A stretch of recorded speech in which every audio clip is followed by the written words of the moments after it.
বললাম দীক্ষ মহাৰাজ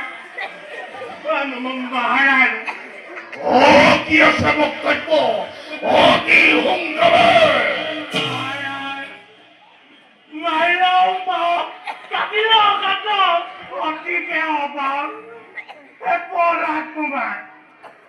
যিমানে কৈছো বাৰ সিমানে মতলিয়াই হৰি নাম নহলে আমাৰ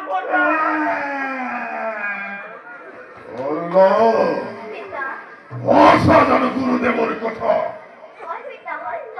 গুৰুজনাৰ কথা সত্য বলিবলৈ সাৰ্জুন হয়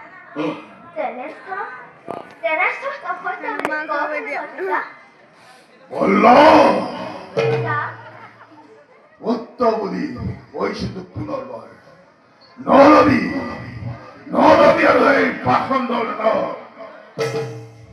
নতুবা উত্তমী হিখ বলি তোমায় নকরিম ক্ষমা